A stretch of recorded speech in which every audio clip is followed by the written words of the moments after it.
Okay, we're going to go over some basics with the kettlebell.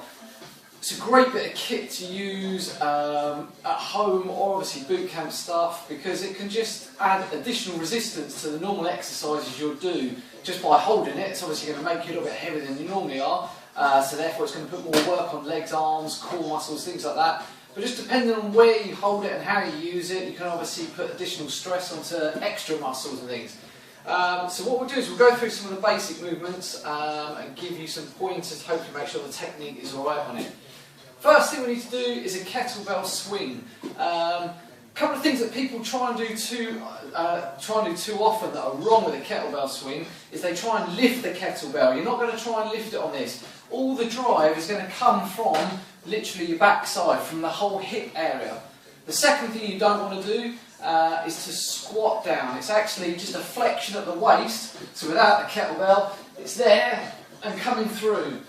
So the knees are only going to bend a little bit, just enough to get your bum sticking back and to keep your back flat. The worst thing you can also do, alongside squatting instead, is to bend your back like that. Again, you're going to be rounding the back, which is going to have a pressure point, normally around sort of L3, something like that on there. So, from there, get down low, keep the back flat, pick it up. A loose grip, again, not a hard grip, because you're not going to be lifting the kettlebell.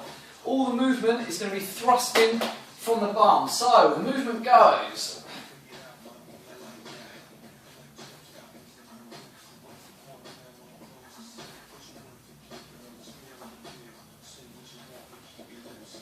So what we're doing from there, all the weight is on the heels, taking a deep breath in on the way down, keeping head and chest up. That way your bum will stick back, and so you'll have a nice flat back as opposed to looking down and rounding the back. So keep your head, chest up, shoulders back, stick the hips back, so all the weight is on the heels on the way down, which will load up the hamstring muscles on there. You'll get the abs working nice and tight. And then when it comes back to its furthest position there, literally clench the life out of the bum cheeks and snap them forwards. You want to get every movement to be as explosive as possible. So no half movements of there, there. You want to drive and thrust forward, get those hips going, and because you're thrusting, you're really getting the butt working, upper back muscles and the core and everything else. Try and build in the breathing with it. Take a big deep breath in on the way down, exhale as you thrust. That will actually increase the amount of effort you use to thrust forward, and it'll make sure that you get the breathing right on it as well. Some of the other teaching points, as I say, don't lift the kettlebell. I'll show you that this is a 12 kilo one. If I just do it on 2 fingers, there you go.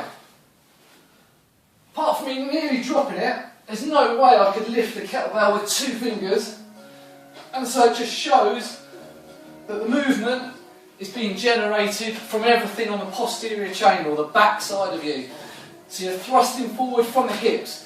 Lots of different ways you can do them. Imagine that as you go forwards, you've got some string around the waist, and you're trying to snap that string by snapping forward as quick as you can.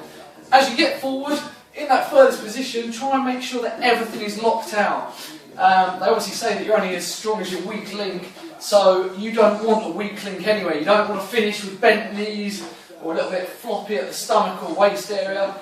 You literally want to be there, knees locked out, hips locked out, shoulders back, abs tight, arm tight, everything. So you're nice and rigid, and then shove the hips back, reset and go again.